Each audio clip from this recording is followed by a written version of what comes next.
ఎన్నికల ముందు రెండు తెలుగు రాష్ట్రాలలో రోజురోజుకు రాజకీయం వేడెక్కుతోంది. ఇరు పార్టీల అభ్యర్థులు మాటల తూటాలు పేల్చుతున్నారు. ఎన్నికలు దగ్గర పడుతున్న కొద్దీ రాజకీయ నేతలు కౌంటర్లు, రివర్స్ కౌంటర్లతో రాజకీయాలు రసవత్తరంగా మారుతున్నాయి. ఈ క్రమంలోనే ఏపీలో సీఎం వైఎస్ జగన్ పులివెందులలో ఎన్నికల ప్రచారంలో పాల్గొన్నారు. ఈ సందర్భంగా జగన్ పబ్లిక్ మీటింగ్లో మాట్లాడుతూ ఒక్కడిని ఢీకొట్టడానికి టీడీపీ, జనసేన, బీజేపీ పొత్తుగా వస్తున్నాయని అన్నారు. వీరు చాలదన్నట్లు తన చెల్లెలు కూడా పచ్చ మీడియాతో రహస్య ఒప్పందం కుదుర్చుకుని తనపై యుద్ధానికి దిగారంటూ వ్యాఖ్యలు చేశారు. అంతేకాకుండా వైఎస్ షర్మిల పసుపు చీర కట్టుకుని మరీ తన అపోజిషన్ నేతల ఇంటికి వెళ్లిందంటూ కూడా కామెంట్లు చేశారు. విరోధులతో కలిసేవారు వైఎస్ రక్తం ఎలా అవుతారని షర్మిల, సునీతలపై జగన్ తీవ్రమైన ఆరోపణలు చేశారు. అంతేకాకుండా వైఎస్ వివేకాకు రెండో పెళ్లి జరగడం, సంతానం ఉండడం కూడా వాస్తవమేనని సీఎం వైఎస్ జగన్ కుండ బద్దలు కొట్టినట్లు మాట్లాడారు. అయితే పులివెందులలో తనపై జగన్ చేసిన వ్యాఖ్యలకు దిమ్మ తిరిగే షాక్ ఇచ్చింది షర్మిల. వైఎస్ జగన్ తనను టీడీపీ దగ్గర మోకరిల్లిందంటూ కామెంట్లు చేస్తున్నారు. అసలైతే కేంద్రం బీజేపీ వద్ద మోకరిల్లింది నువ్వు కాదా జగన్ అంటూ షర్మిల ధ్వజమెత్తారు. ఎక్కడ అవినాష్ రెడ్డిని అరెస్టు చేస్తారో, బెయిల్ రావడం ఇబ్బందిగా మారుతుందో అని ప్రతిసారి ఢిల్లీకి వెళ్లి మోదీతో లాలూచి చేస్తోంది నువ్వు కాదా అంటూ మండిపడ్డారు. తనకు ఎవరి ముందు మోకరిల్లాల్సిన అవసరం లేదని, వైఎస్ రక్తం ఎవరి ముందు తల వంచదని స్పష్టం చేశారు. సోషల్ మీడియాలో అసభ్యకరమైన పోస్టులు పెడుతున్నా కూడా వెనక్కు తగ్గకుండా కౌంటర్లు ఇస్తున్నానని తెలిపారు. పోలవరం ప్రత్యేక హోదాను ఏపీ ప్రజలకు రాకుండా కుమ్మక్కైంది నువ్వు కాదా అంటూ షర్మిల ఫైర్ అయ్యారు. సిబిఐ వైఎస్ఆర్ పేరును అసలు ఛార్జిషీట్లో చేర్చలేదని, ఆ ఛార్జిషీట్లో వైఎస్ఆర్ పేరు చేర్చింది జగన్మోహన్ రెడ్డి లాయర్ అని సంచలన వ్యాఖ్యలు చేశారు. కేసు నుంచి జగన్ను బయటపడేసేందుకు వైఎస్ఆర్ పేరును సిబిఐ ఛార్జిషీట్లో చేర్పించాడు. ప్రతిఫలంగా జగన్కు మేలు చేసినందుకు అదే సుధాకర్ రెడ్డికి అడ్వకేట్ జనరల్ పదవి ఇచ్చాడని తెలిపారు. అంతేకాకుండా ఈ విషయంపై తాము మాట్లాడకూడదని కోర్టు నుంచి ఆర్డర్ తెచ్చారని తెలిపారు. అవినాష్ రెడ్డి చిన్నవాడు అంట, మంచోడు అంట, ఆయన భవిష్యత్తు పాడు చేస్తున్నామని ఆనాడు తెలిపారని షర్మిల వెల్లడించారు.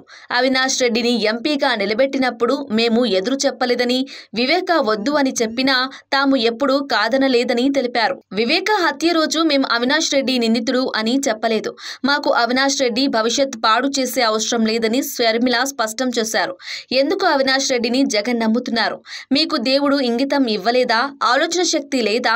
సిబిఐ అన్ని ఆధారాలు చూపిస్తుంటే మీకు కనపడడం లేదా? మీకు అన్ని తెలిసి కూడా అవినాష్ రెడ్డిని కాపాడుతున్నారు అంటూ జగన్ పై ప్రశ్నల వర్షం కురిపించారు షర్మిల. అవినాష్ రెడ్డిని ఎందుకు కాపాడుతున్నారు? సమాధానం చెప్పాలని అన్నారు. సాక్షి ఛానల్లో వివేక హత్యను గుండెపోటుగా చూపించారు. అధికారంలో లేనప్పుడు సిబిఐ దర్యాప్తు కావాలని అడిగారని, అధికారంలోకి వచ్చాక సిబిఐ దర్యాప్తు వద్దు అన్నారని జగన్ పై షర్మిల తీవ్ర స్థాయిలో ఫైర్ అయ్యారు. అంతేకాకుండా వేల మంది మగాళ్ల ముందు తన చెల్లెలు చీర గురించి సీఎం జగన్ మాట్లాడటం పట్ల వైఎస్ షర్మిల తీవ్ర ఆగ్రహం వ్యక్తం చేశారు. పసుపు రంగును చంద్రబాబు ఎక్కడైనా కాపీరైట్ చేస్తున్నాడా? మీ పత్రికలో పసుపు రంగు ఉండదా? నా పసుపు రంగు చీర గురించి మాట్లాడటం సీఎం జగన్ కు సిగ్గుగా అనిపించలేదా అంటూ తీవ్ర స్థాయిలో మండిపడ్డారు. తన చెల్లెలు దుస్తుల గురించి ప్రస్తావన చేశావంటే ఇంతటి దిగజారుడుతనం ఉంటుందా అని ఎద్దేవా చేశారు. ముఖ్యమంత్రి హోదాలో ఉన్న వాళ్ళు చీర గురించి మాట్లాడతారా? నా వంటి మీద ఉన్న బట్టల గురించి మాట్లాడుతుంటే సభ్యత ఉందని అనుకోవాలా అని మండిపడ్డారు. జగన్ మీకు ఇవాళ బంధువులు ఎవరు? మీకోసం పరితపించిన వాళ్ళు ఇవాళ మీ వెనక ముందు ఉన్నారో చూసుకోండి అంటూ షర్మిల వ్యాఖ్యానించారు.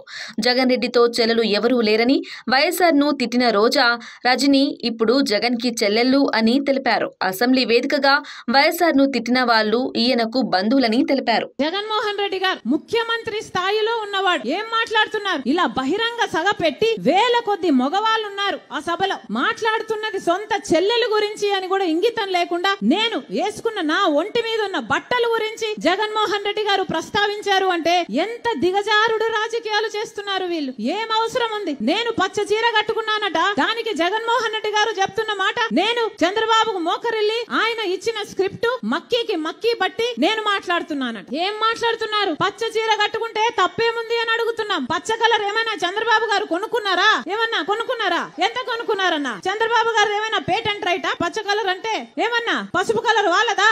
జగన్మోహన్ రెడ్డి గారు మర్చిపోయినట్టున్నారు. సాక్షి ఛానల్లో, సాక్షి పేపర్ లో ఎల్లో కలర్ ఉంటది, పసుపు కలర్ ఉంటది, పైన గుర్తుందా?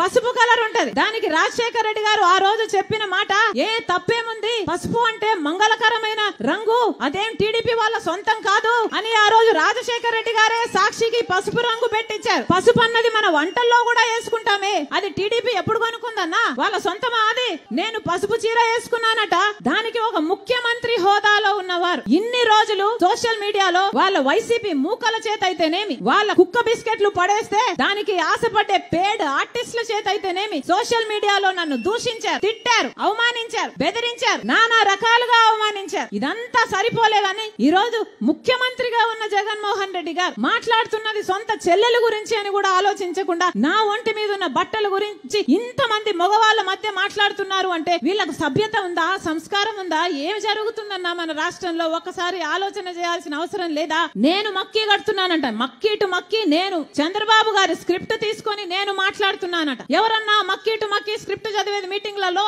ఎవరు చదువుతున్నారు? జగన్మోహన్ రెడ్డి గారు స్క్రిప్ట్ పెట్టుకొని మక్కీ టు మక్కీ వర్డ్ టు వర్డ్ చూసుకుంటూ చదివేది జగన్మోహన్ రెడ్డి గారా నేనా? ఎవరు చదువుతున్నారు మక్కీ టు మక్కీ? ఏం చెప్తున్నారు? నేను మోకరిల్లానా చంద్రబాబుకి? నాకేం అవసరం? నేను రాజశేఖర రెడ్డి రక్తం, రాజశేఖర రెడ్డి బిడ్డను. నేను ఎవ్వరి ముందు ఏ రోజు మోకరించలేదు, అందుకే మొండిగా ఈ రోజు వరకు కొట్లాడుతున్నా. నా గురించి ఎవడు ఏమి రాసుకున్నా ఏమి అనుకున్నా ఏ రోజు పట్టించుకోలేదు రాజశేఖర రెడ్డి బిడ్డ. ఎందుకంటే నాకు తెలుసు నా గుండెలో ఉన్న నిజాయితీ గురించి. ఈ రోజు మోకరిల్లింది ఎవరు? బీజేపీ ముందు, మోడీ ముందు జగన్మోహన్ రెడ్డి కాదా మోకరిల్లింది? ఎంతగా మోకరిల్లారన్నా ఆఖరికి మన ప్రత్యేక హోదాను తాకట్టు పెట్టారు, మన పోలవరం తాకట్టు పెట్టారు, మన రాజధాని తాకట్టు పెట్టారు, మొత్తం అన్ని మన ప్రయోజనాలు అన్ని తాకట్టు పెట్టుకున్నారు వాళ్ళ స్వప్రయోజనాల కోసం. ఢిల్లీకి వెళ్ళినప్పుడల్లా మన రాష్ట్ర ప్రజల సమస్యల గురించి మాట్లాడుతున్నారా ముఖ్యమంత్రి గారు? అవినాష్ రెడ్డిని కాపాడడం గురించి మాట్లాడుతున్నారు. అవినాష్ రెడ్డి ఎక్కడ అరెస్ట్ అవుతాడో బెయిల్కు తెచ్చుకోవడానికి లేకపోతే వాళ్ళ మద్దతు తెచ్చుకోవడానికి వెళ్తున్నారు తప్పితే ప్రజల గురించి ఎప్పుడు మాట్లాడుతున్నారు వీళ్ళు కాదా? అసలు మోడీకి దత్తపుత్రుడు అని చెప్పడం లేదా? బీజేపీ నాయకులే చెప్తున్నారే జగన్మోహన్ రెడ్డి గారు మోడీకి దత్తపుత్రుడు అని. మరి జగన్మోహన్ రెడ్డి గారు బీజేపీకి వారసుడా, మోడీకి వారసుడా, లేకపోతే రాజశేఖర రెడ్డి గారి వారసుడా? ముమ్మాటికి మోడీకి వారసుడు. ఎందుకంటే రాజశేఖర రెడ్డి గారు బీజేపీని వ్యతిరేకించేవాడు. అలాంటి బీజేపీకి జగన్మోహన్ రెడ్డి గారు మోకరిల్లుతున్నాడు అంటే ఈయన రాజశేఖర రెడ్డి గారి వారసుడు కాదు, నిజానికి ఈయన మోడీ వారసుడు. ఆఖరికి మణిపూర్ గడ్డలో క్రైస్తవులను ఊచకోత చేసింది బీజేపీ పార్టీ, ఆర్ఎస్ఎస్ కలిపి. కనీసం అప్పుడైనా నోరిప్పాడా జగన్మోహన్ రెడ్డి గారు? సొంత మతం, మన మతం క్రైస్తవులను చంపేస్తున్నా అప్పుడు కూడా బీజేపీకే మద్దతు ఇచ్చాడే చట్టసభలలో. మరి ఈయన బీజేపీ వారసుడు కాక రాజశేఖర రెడ్డి గారి వారసుడు ఎలా అవుతాడన్నా?